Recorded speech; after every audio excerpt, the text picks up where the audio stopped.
Good evening, everyone. Today we continue our discussions and we start smart contracts today. So for today, basically system applications, we do a small, very minor experiment of doing a smart contract. We learn about some basically a smart contract based blockchain, including Ethereum and Solana. And we have basically we do it first. It's the first day of coding Solana too. So we start doing coding Solana. Basically, we make a wallet and we send some coins to a wallet and we store the balance. And then at the end, we have some topics, sometimes just discussion on the ICO marketplace and basically some business part of tokens, NFT, and just crypto. Having said that, questions from the first class? And people over Zoom, whenever you have questions, you can just use your mic and ask your questions. Okay, so just as a recap, so we made a simple blockchain network and did coding last 2 or 3 sessions. So we made signatures, we made block, we mined some blocks, we sent some, and we just saved some transactions on the blockchain. Since it might get a little too much boring, so we have some other sessions of blockchain programming, which at the end you make a very small case Bitcoin blockchain on your PC. But I just keep adding to that code that we had so far. Some of your friends had issues of the understanding the code, which is very natural because even last class, I just skimmed through 400 lines of code, which you never saw it before. So it's very natural that you might have some issues of programming. Again, I won't evaluate your programming skills, and it's not necessary for you to understand everything, but at least understand what is the main modules and what is going on there. So what is the role of mining, what's the role of hashing, and how it works. And we have an upcoming assignment. So if you look at on model,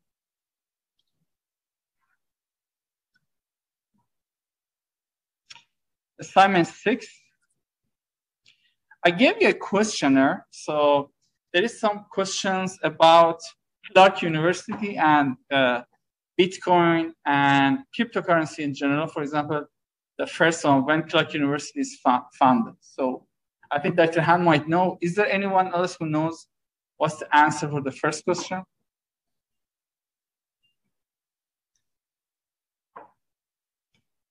So you can search and find it. But anyway, so look at the second question. It's about Ethereum, third about Bitcoin blockchain, and just goes, and it's something about history of blockchain programs, hashing, cryptography. So I haven't talked about all of them. So let's just exit from here so we can see.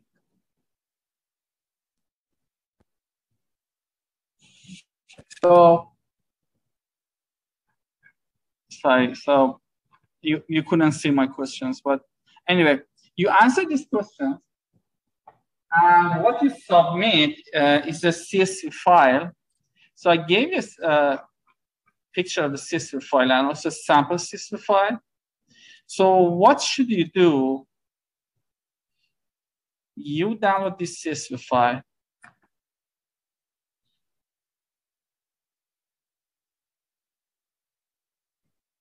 And my computer is a bit slow today. So question 1 to 10, and you put your answer, A, B, C, D, whatever. And you submit the CSV file. But you can get your credit, you can understand if you answer correctly or not. I gave you a hash of the correct answers. So if your answers are correct, your hash should be same as the hash I gave you. If you get same hash, you get a full credit, otherwise 0. So I gave you a Python code, so hash assignment. So basically, you just need to change the first address. So the first address is the address of my responses, but you know, if you look at the address users, downloads, whatever, so the address might be different. So the address of the CSV, your answer in CSV might be different.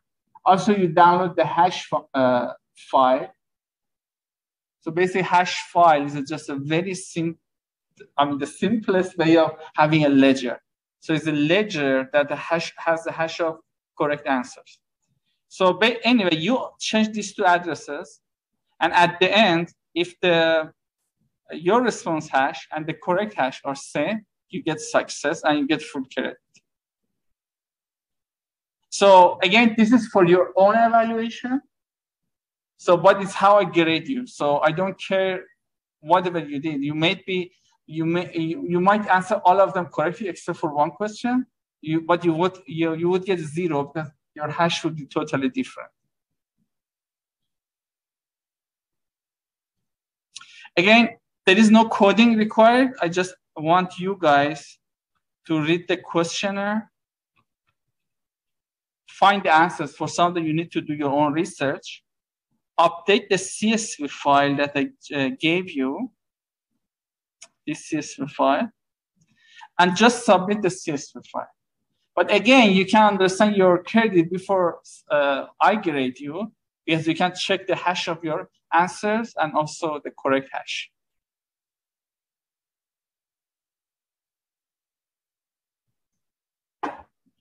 So today we have a similar experiment, so it might look easier for you. But again, no worries if you never did anything in Python. The only thing you need to do, just answer the CSV file, modify the address. So instead of, this is the address on my system, the highlight blue, and also this one is the address on my system. You just need to update these two addresses. That's it. You don't have to evaluate yourself, but this is, you can understand what to do your grade before I grade you.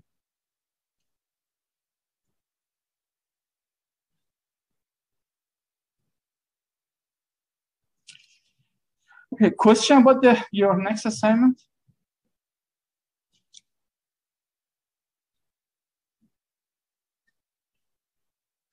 So again, we just try to validate a sample Bitcoin blockchain. And Bitcoin blockchain has transaction, doesn't have anything else. We have heard that there is another type of blockchain, like Ethereum, which you can have some codes in it, and maybe you can have balances of account instead of just transactions. So this is the topic for today.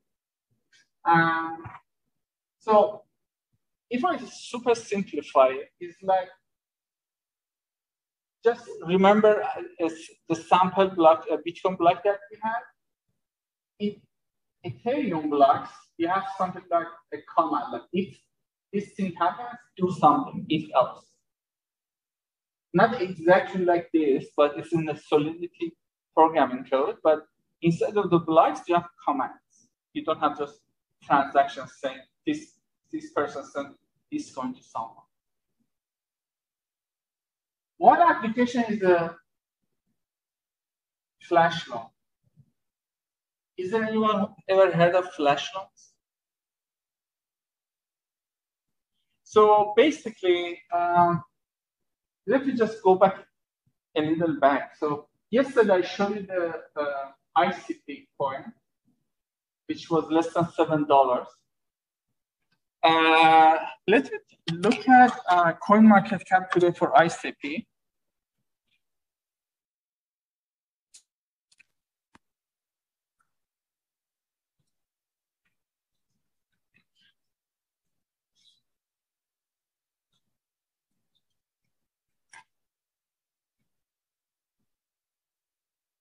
So if you go to today is even less than $7, so this coin seems it's dying. But anyway, hopefully, I'm very sad for the people who lost so much money. But look, Look at different prices: 644, 642, 43, 45, even 75 in Wazir. It's quite high. But anyway, let's say I buy some Coinbase coin, which is very cheap to transfer from Coinbase exchange, sending to maybe Wazir exchange, and the difference is 30% over $60. Maybe it's about 5% arbitrage. So the different price between two different markets, people call it arbitrage. So what does it mean? Maybe 30 cents is nothing in the small cases, but what if you have $10 million and buy $10 million of ICP from one exchange, send it to another one, and just do your trade? So in real case scenarios, in the real market, you cannot do that if you're not rich, because you cannot borrow $10 million if you don't have collaterals. What the collaterals means, for example, let's say you get a loan for your home or car. If you don't pay the installments of the finance dues, bank can come and take your car or home. But so it's much harder. But in cryptocurrency space, it's not that much. It still is hard, but not much harder. So you know that can initiate when there is a good arbitrage between two exchange companies. Maybe you get $1 million of Ethereum, buy from Coinbase, send to Binance, and pay back your loan. So you might, some people make hundreds of thousands of dollars with that. So, but since Ethereum is code-based, before initiating this trade, you make a program over Ethereum smart contract. So it would say, okay, if the difference is, let's say, 5%, you reach a company that gives loan, and you get a loan, buy from here, sell it here. Maybe you do a trade in 2 seconds, and your loan would be in your hand for 2 seconds, but you do your trade and give back the loan. So it's one of the ways to make money. It gets harder and harder these days, but it's a flash loan arbitrage is one of the ways some people make good amount of money. But for being able to do flash loans, those kind of trade, you need to very good in smart contract program.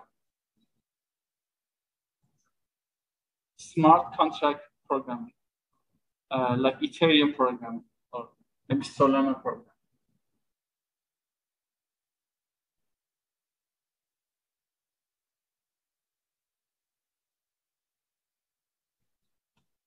So one application of smart contracts are the NFTs. So what are NFTs? Not interchangeable items in digital space. For example, let's say your grandma's necklace, maybe in terms of value, or in terms of the gold weight, maybe just the value is about $1,000 in the market, but since it's from your grandma, for you might worth millions of dollars, because it's just one thing that remains from your grandma and you don't want to sell. So it's not exactly the same, but this is something similar concept in the NFT world. So there is some part of like maybe picture or animation that you just want, and people can, it's not fungible. It just means they cannot replaceable. Let me just differentiate between fungible and not fungible. For example, $1,000, you can have in the $20 bills or $100 bills. So you can $100 could be replaced another $100. But your grandma's necklace cannot be replaced with another grandma's, another necklace, even if they're exactly the same. So basically, it's a way to represent unique data as a digital asset. So unique necklace, unique data.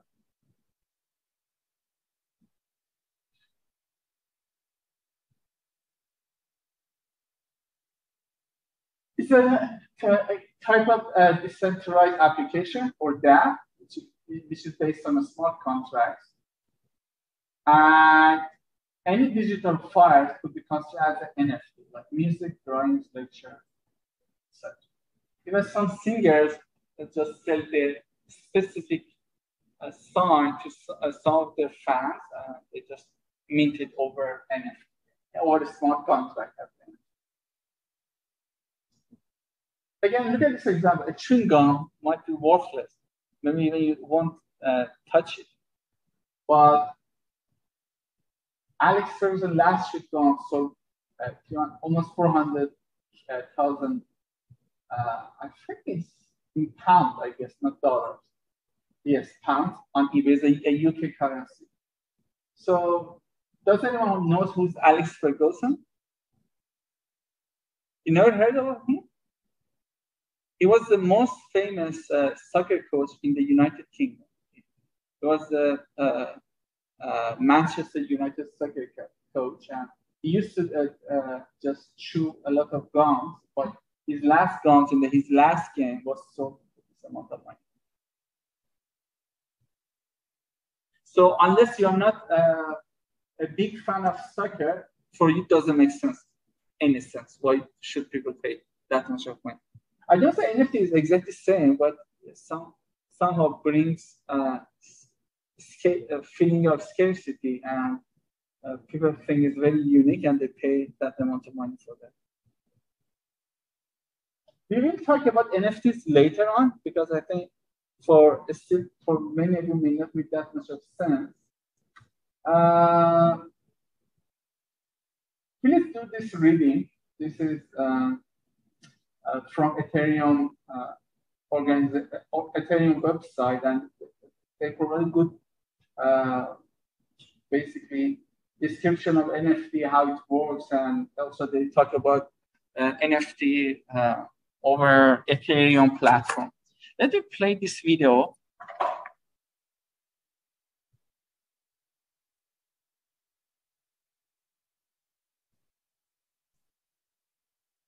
So, what are NFTs all about?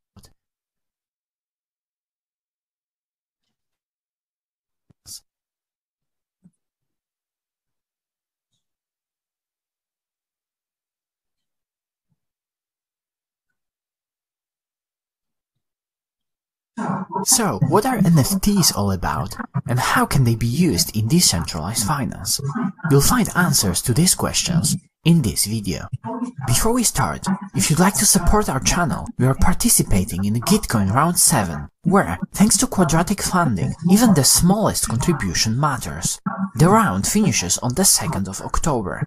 You can find a link to our grant in the description box below.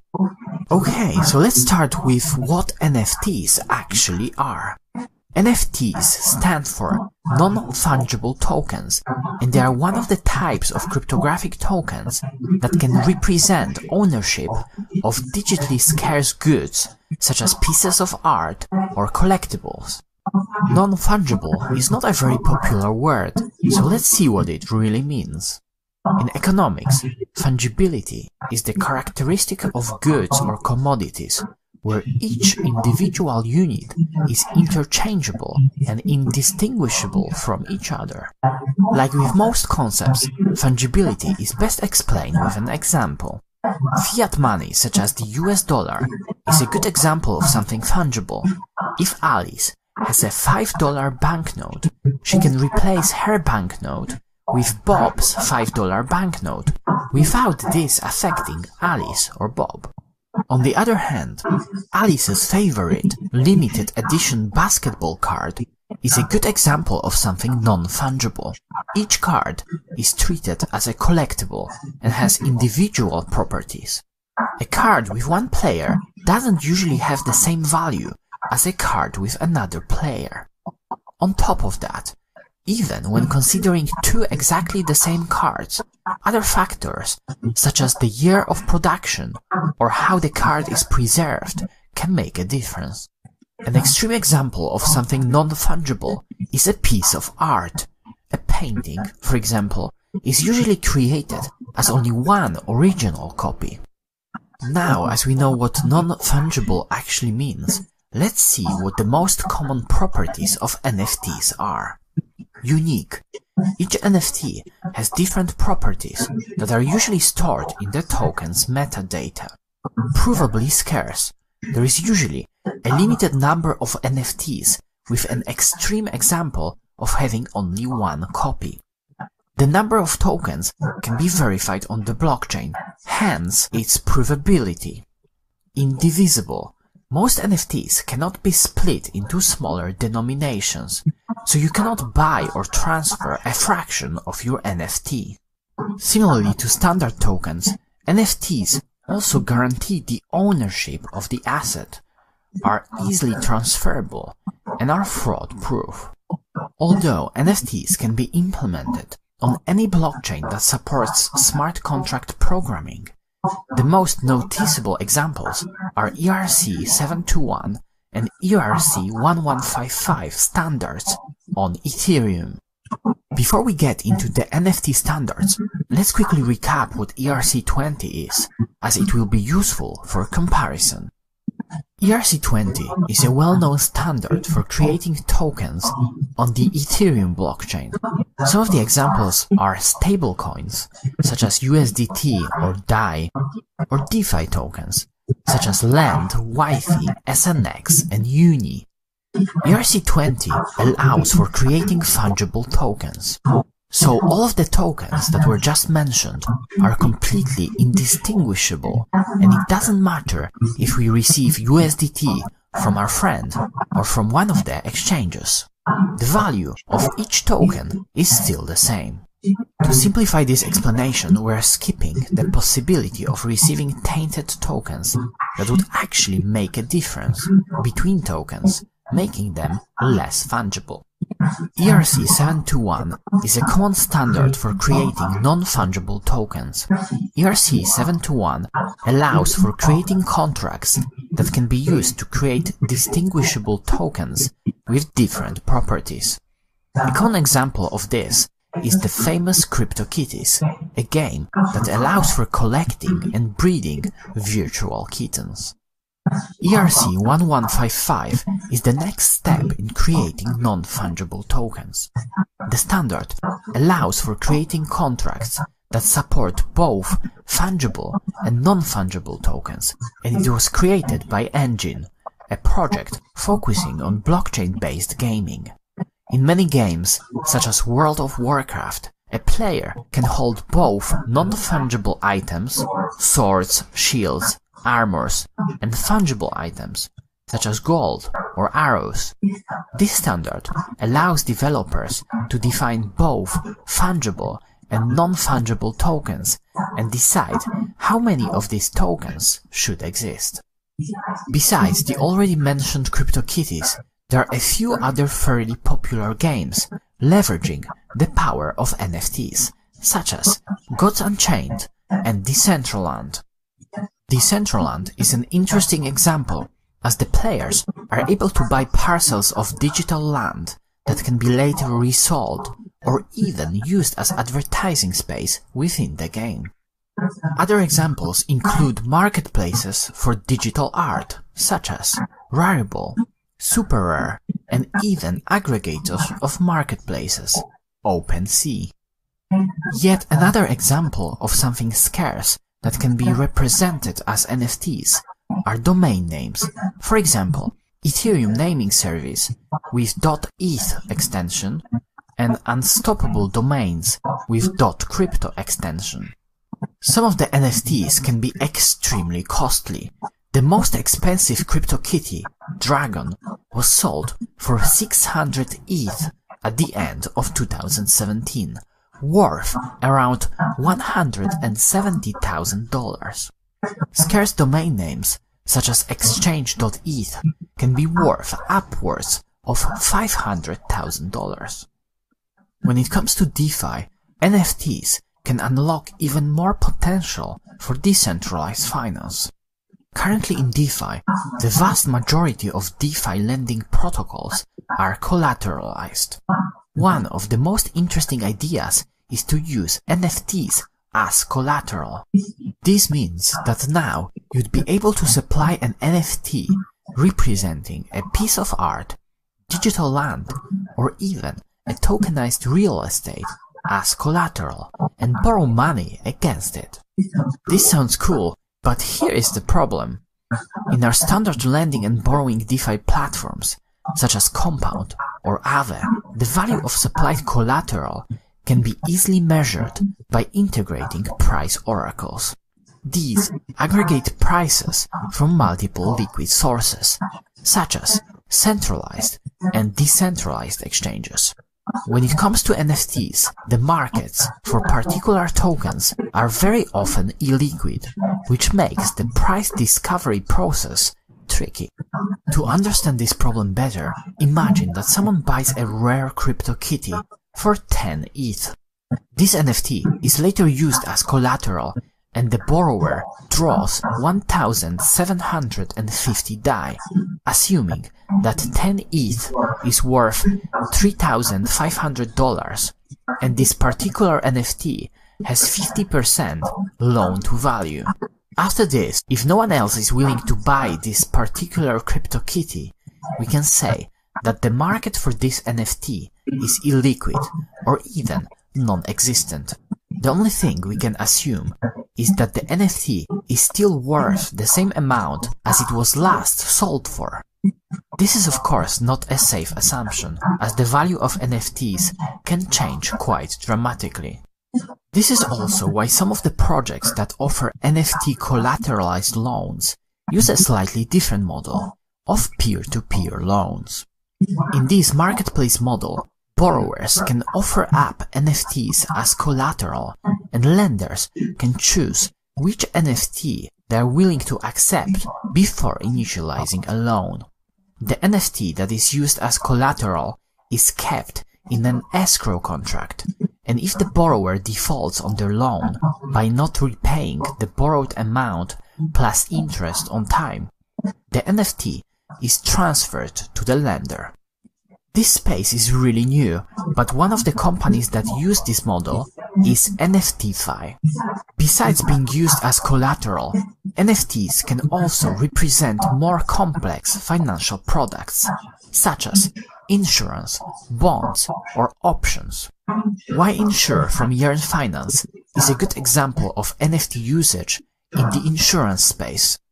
In Y-Insure, each insurance contract is represented as an NFT that can be also traded on a secondary market, such as Rarible. Speaking about Rarible, we have also recently started seeing DeFi native concepts, such as liquidity mining, being used by the NFT projects. Rarible, for example, started rewarding its users with Rari governance tokens for creating, buying, and selling NFTs on their platform.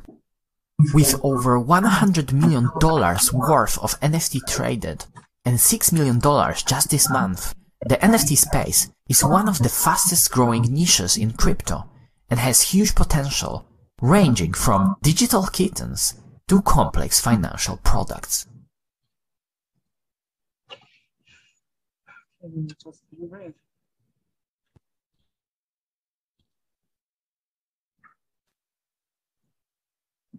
Okay, in this video, some will discuss one of the platforms.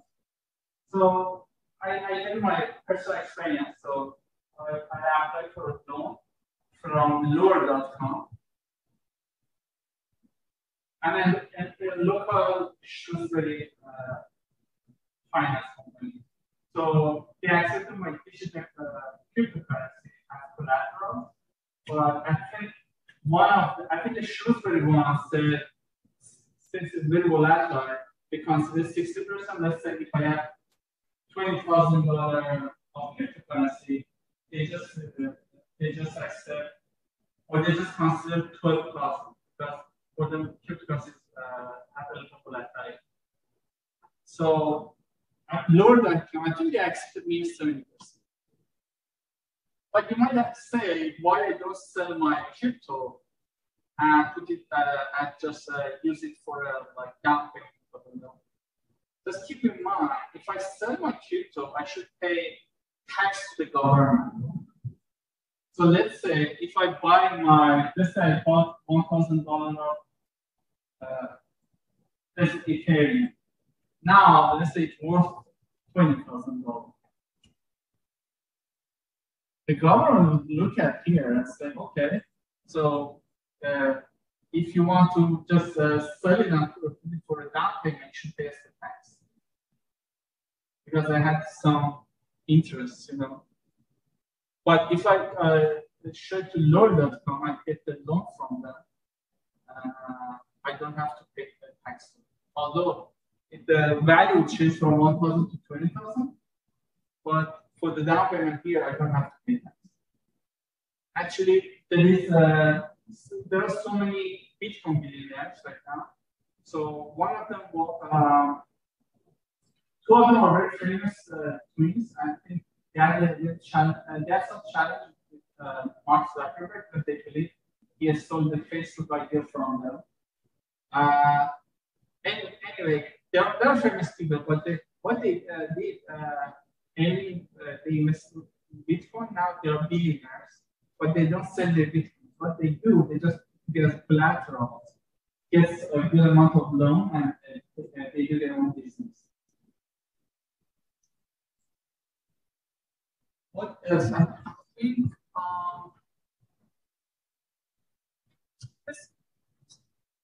I think you faced those later on, but I just want to tell you why some people just hold their cryptocurrency and they don't sell.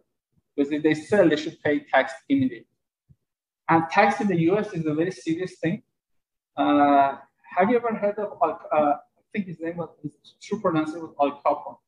He was a gangster in Chicago. I think there are a lot of movies about him. They never caught him because of his crimes, because he killed so many people. He has money laundering.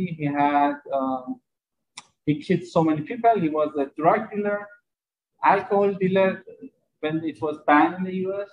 But they couldn't catch him because of his crime. The only crime that they caught him was because he didn't pay tax. So IRS took him and sent him to jail forever, but he didn't pay a significant amount of tax. So tax here is a very serious thing.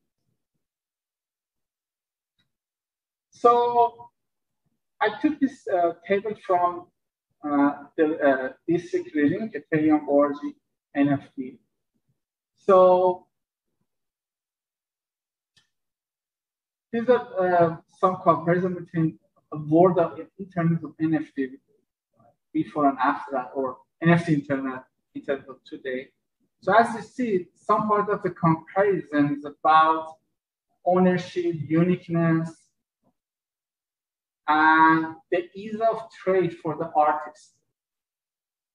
Because the smart contracts and the dApps on top of that provide a good platform for creators. They can easily trade their art, sell them without any middlemen. So it brought attention of so many artists, or so-called artists. And on top of that, since it is a majority consensus, they don't have to hire lawyers and go to the court for the loyalty and copyrights. So even in their smart contract, the author could say, I get 10% of any trade on this NFT. For example, if I buy that one NFT for $1,000 and I sell it $20,000, the creator still can get a percentage of it, maybe 10%, 20%. If the second guy sell it for $100,000, still the creator could get a portion of it. So without NFT and a smart contract, so maybe they had to go to court and some officers to settle their issues. But since this types of trace is written as a code in a NFT on blockchain blocks, I mean, there won't be that much of headache. So automatically, when anybody sells the NFT, the creator percentage would come in his or her wallet. So they don't have to fight for that. So it brings some convenience for the creator, and it's why some people are some of the artists are in this era. So for today, we are going to take a picture and we add a message, and we just make a hash of it. And let's say it's not exactly NFTs, but basically the way that you get confirmation, the blocks get confirmed through hash.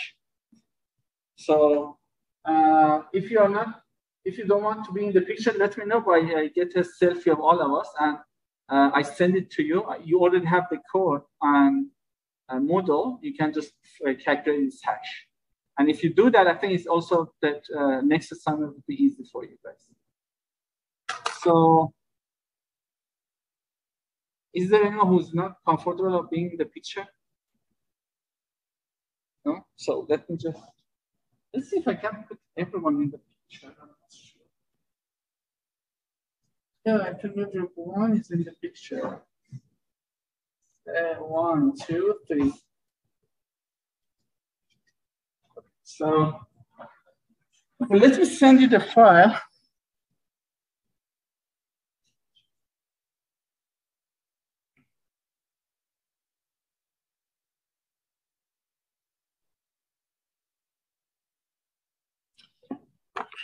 So give me 1 moment.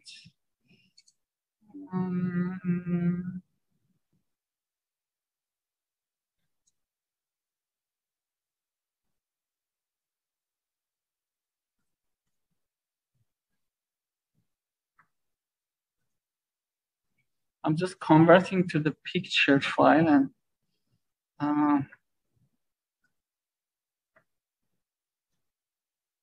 okay, it's coming.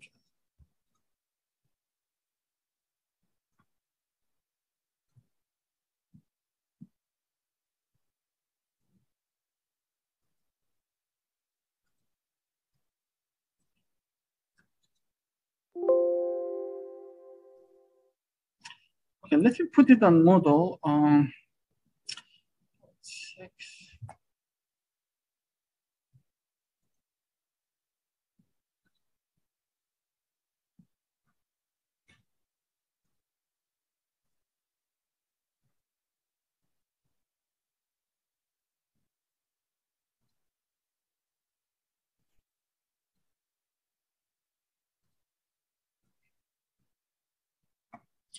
Okay. I put the picture on Moodle, so under Part 6 materials, you can just download it on your system. Also, there is a Python file of class hash activity. Please just take it and put it on your PyCharm environment, so it makes your life much easier.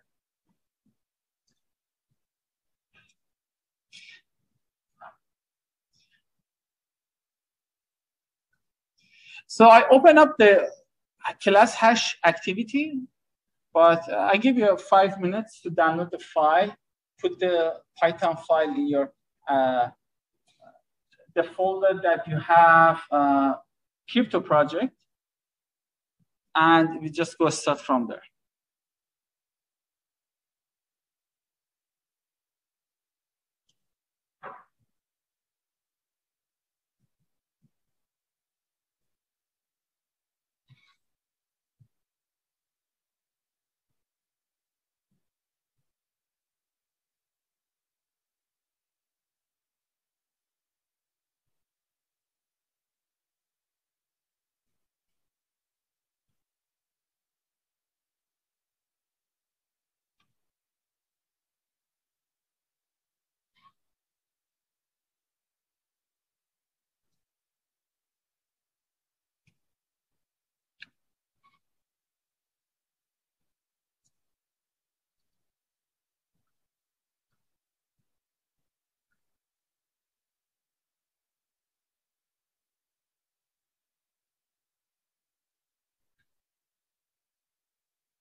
So if you could download the pic.jpg and also bring the Python file in your PyCharm, please change these two addresses. The first one is the address that you download the picture file.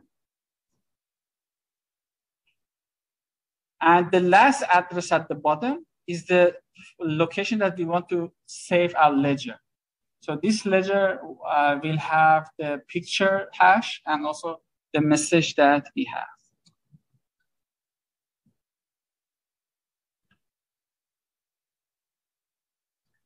So again, it's a Microsoft Windows address. So for Mac, it's a Windows.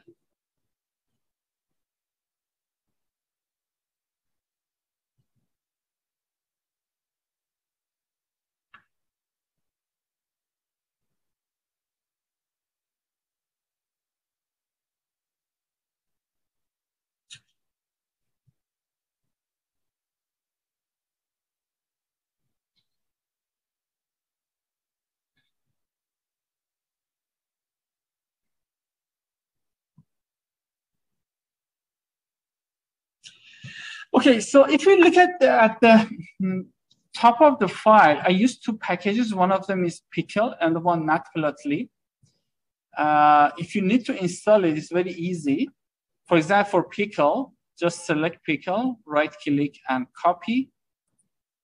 Then at the bottom right, so if you see for me, it's wrote Python 3.10 crypto _env.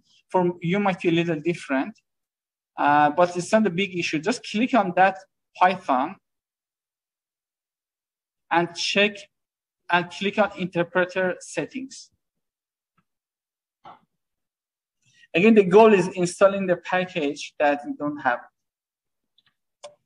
So select interpreters setting.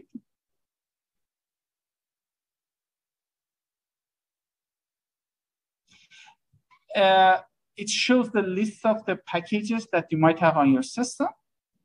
If you don't have Pickle, in the search bar, just Ctrl-V, Pickle.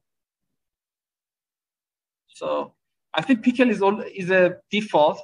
So we should install Matplotlib. So instead of that, I copy Matplotlib, copy Python interpreter settings. I click on this plus sign.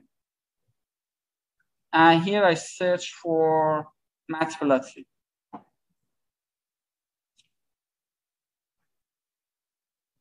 So if you need any help for learning how to install packages, let me know. So check your system.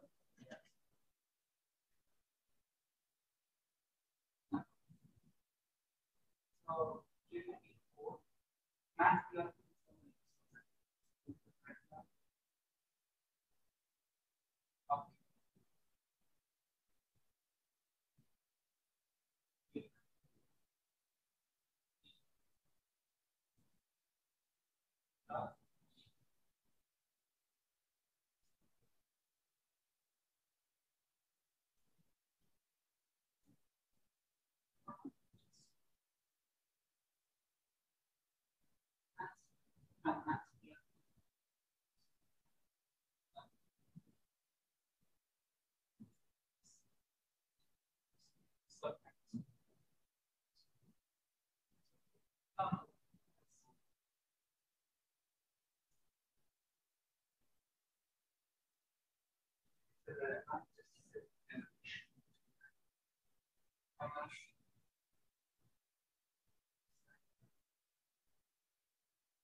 But let's look at the code. So let me explain a little bit what's going on there. So I'm importing the first package for hashing. Second package is for Pickle. Pickle is for saving your files and also loading your files into Python. And the last one is Matplotlib. It has so many applications, but one just working with the image files. Again, if you think you need to add comments, you put do a hashtag here and just write your comment. For example, here I might say this package, this image function is for loading image files. So you can put any comment that you need. So sometimes I put some comments, but you're more than welcome to do your own comments. So you just need to put a hashtag. In front of hashtag, you can type your comment. Otherwise, Python would give you an error. So hashtag is necessary. Or you can just put the hashtag next line. So that should be fine too. So anyway, the first part, I'm loading the file into Python. So this is the address and pic.jpg that has our images. The next function is a hash function. As you see, first it creates an empty hash object. It adds a data, which here our data is the image. Second, add the transaction information, and then returns back the hash object.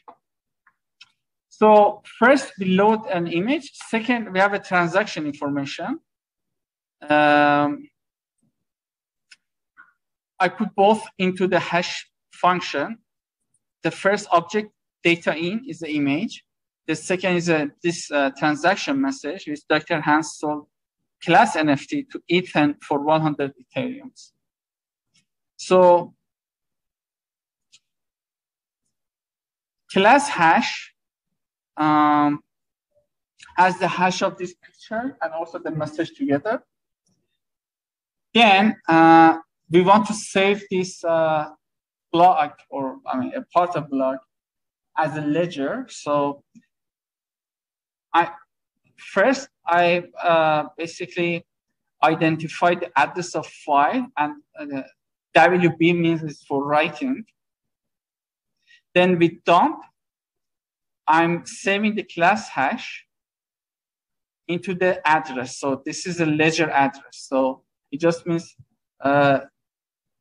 save that hash, calculated hash, into that address.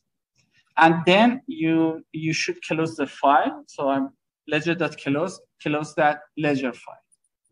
And with the print, I can print the class hash. So as you see,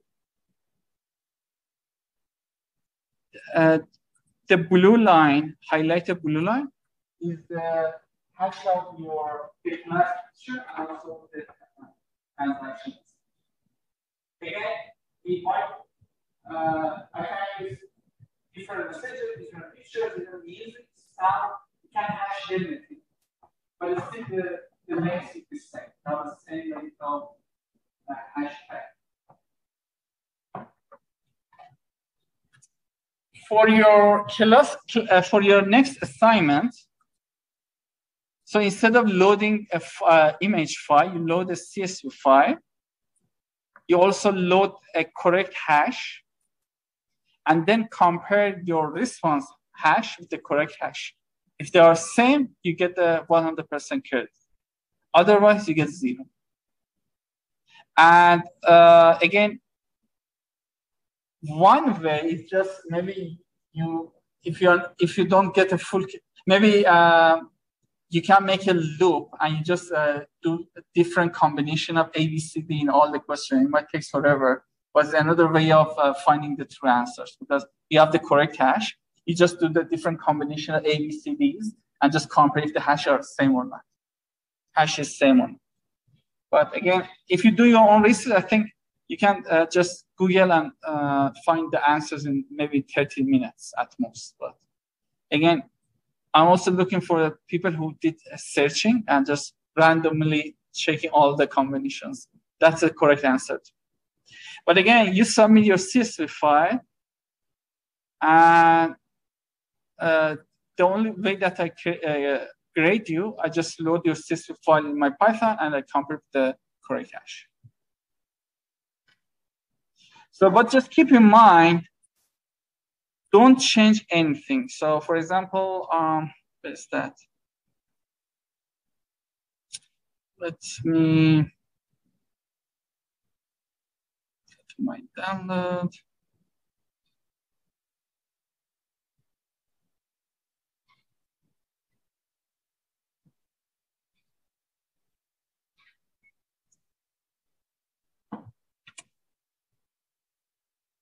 So even if you put a space here, your hash would be wrong, although only your answer would be correct. If you put a space here, you don't get any credit because your answers would be wrong.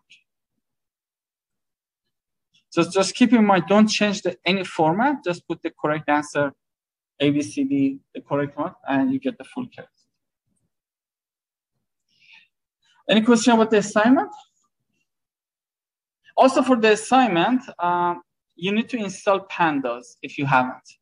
So similarly, select pandas, go at the bottom right, click on the icon, select interpreter settings. Here, click on the plus sign. Copy pandas and install the package if you don't have pandas. Otherwise, you cannot read the CSV file.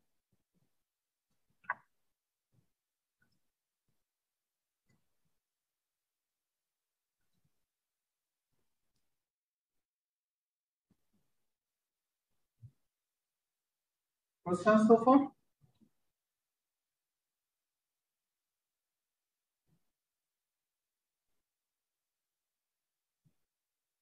Okay, jargon is NFT marketplace based on Antonovich, hopefully I pronounced it, from Coindesk.com. NFT marketplaces are a platform where NFT can be stored, displayed, traded, and in some cases, minted, created. These marketplaces are to NFTs what Amazon or eBay are to Bitcoin. So I put a GitHub link of Cryptokitties project. So this guy created a marketplace and put his code over GitHub, so you can clone this code and just make some changes and make your own NFT marketplace. He also teaches a course on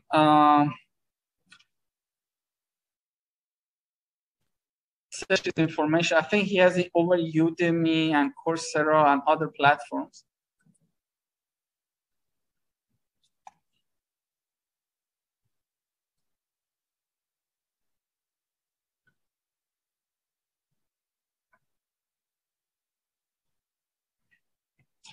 On top of this project, he's selling his NFTs over OpenSea, if you remember from the video, is one of the marketplaces. So this guy creates marketplaces and also sell his NFTs in other people's marketplaces. So looking at the birds, let me go over OpenSea.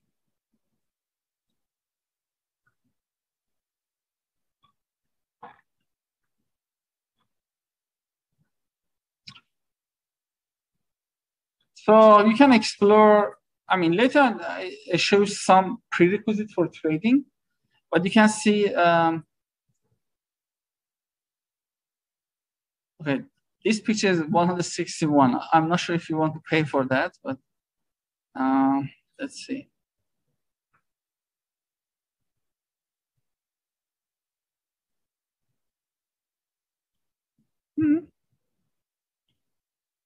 It just shows the trades and some other informations.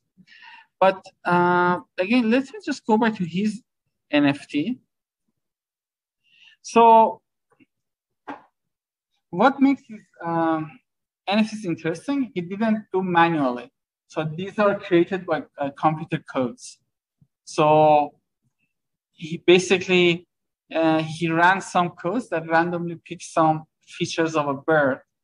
And some birds might have some extra features, for example, maybe this pipe and glasses. So you have extra items, they might be more expensive. For example, this one, 0.4 Ethereum, so maybe about $900. Because his thing is unique to have pipe and glasses. So some NFTs or over OpenSea are created by human. Some of them are created by just codes. So for this one, I'm not sure, but some of them, when you go inside, they explain if they are created by human or computer codes. Let me read from this one. So at least this one is traded quite a bit in the last 30 days. So you see there is some trades over this NFT.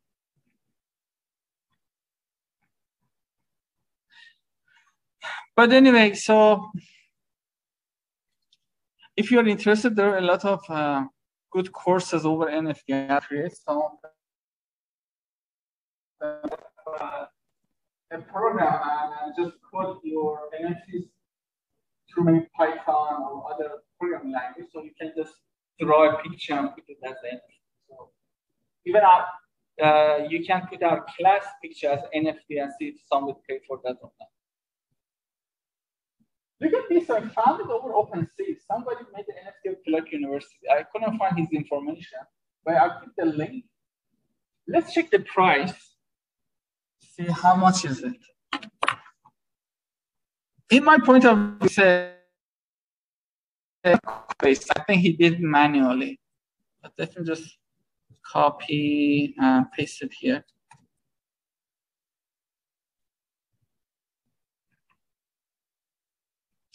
So I think he didn't put any price yet. But that is, you found your university name as an NFT or OpenSea. So maybe you can send some message to the creator and put some offer if you are interested of this NFT.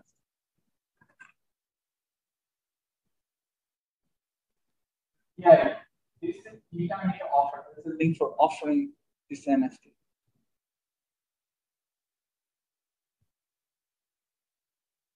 So this is a very interesting website, arcade.xyz. In this website, you can put your NFTs as a collateral and get loan if you're interested. So I haven't looked at it completely, but they have some mechanism to just see how the value of your NFT and how much collateral they would consider. I think that video explained quite a bit about Cryptokitties. So this is a game for breeding cats, and each cat has its own NFT. So if there is and these cats are created by codes is some manually created. And there is some randomness in the creation. And some of the cats have unique characteristics, and they might be the reason they're very expensive.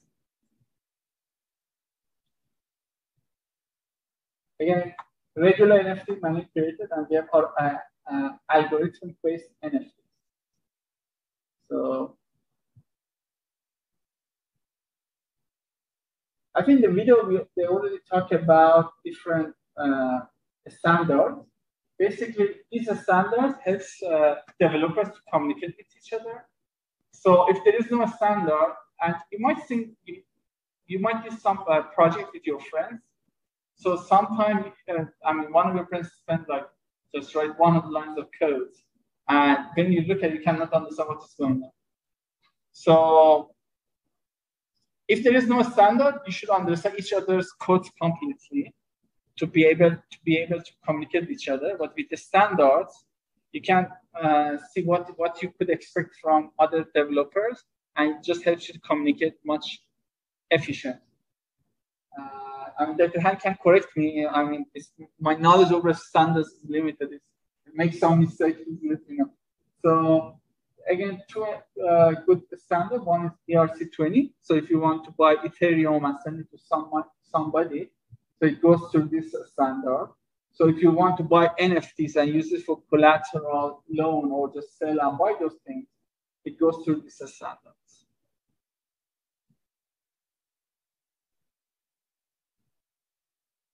Okay, so in the remainder of this semester, we have some sessions of working through Solana. So we create some coins, we create NFTs, we trade, and most of the time we use the DevNet, which is a development network, which you don't have to pay anything, but you make your own wallets, you make your own cryptos.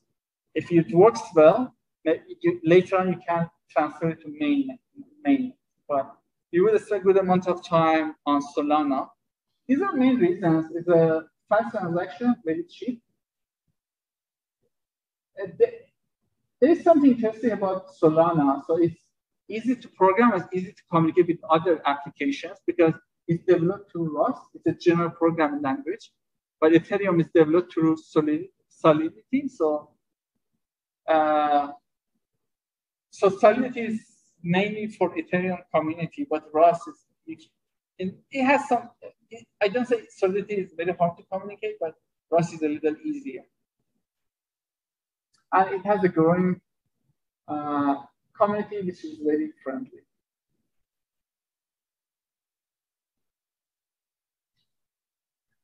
So for today, we do this project over DevNet.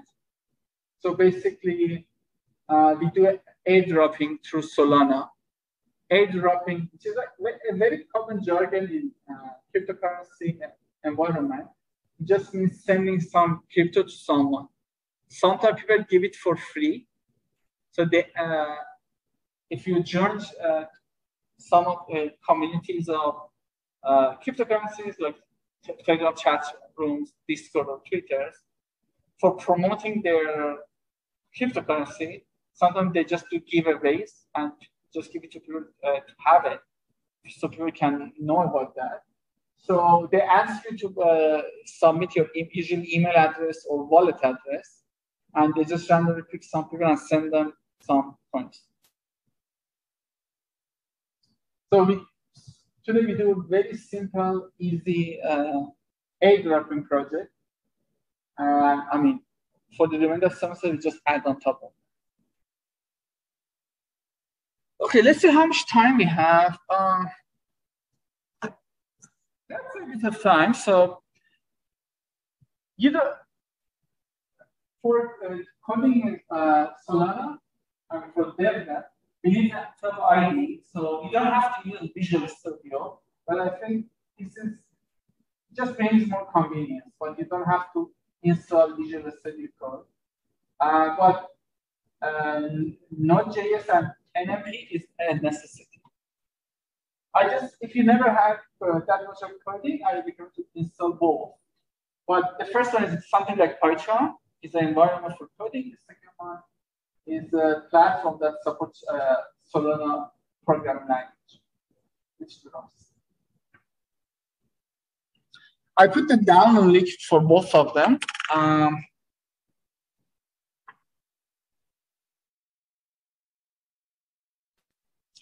Please just Ctrl C, Ctrl V. I'm a Windows user. I download Windows, but if you are a Linux or Mac user, you can just download your own version.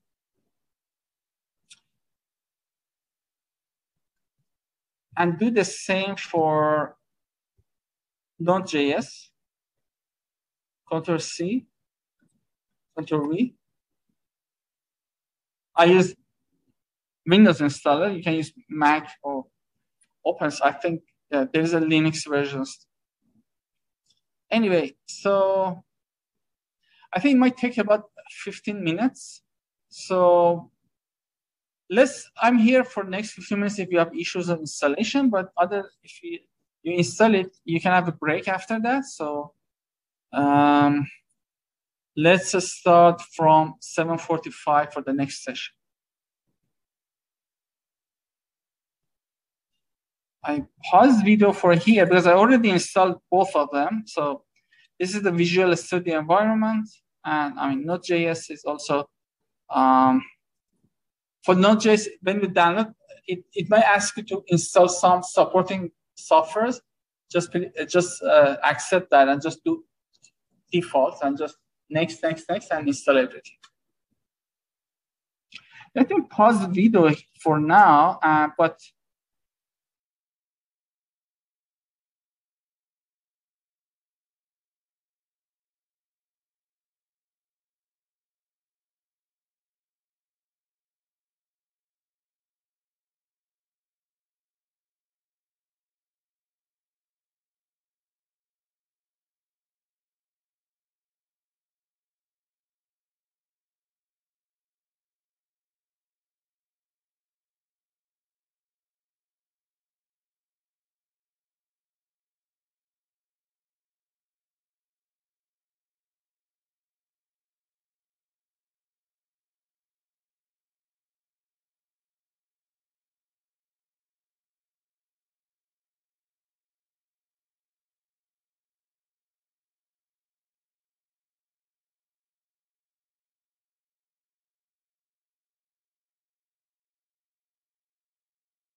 Professor, can you please unmute your mic?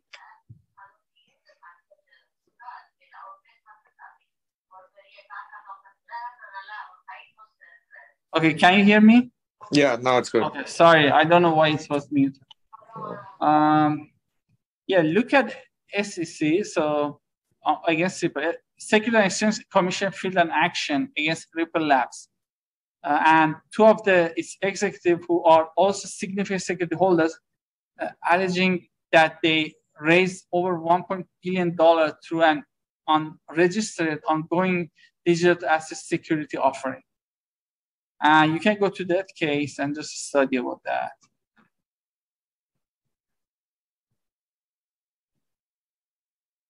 So it's not just Ripple. Look at so many cyber crypto blockchain projects that I think they start chasing them from 2015 or maybe a little before that. Even 14.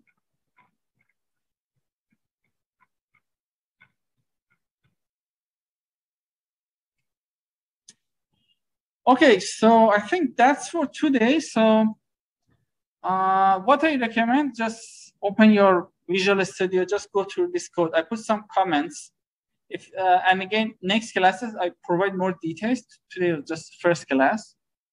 Also, we keep working on our sample blockchain project. So we keep adding modules, and next modules are, for example, how to find the longest chain, how to mine, how to communicate, how to send money to wallets. Is what we are going to do. For Solana, next classes are how to create a token, how to create an NFT, and how to sell NFT, those kind of things. So it's what we are going to have. So also, again, as a reminder, you have two more assignments. So assignment 5 and 6. I think you have 5 or 6 days to just finalize. Questions? Yes?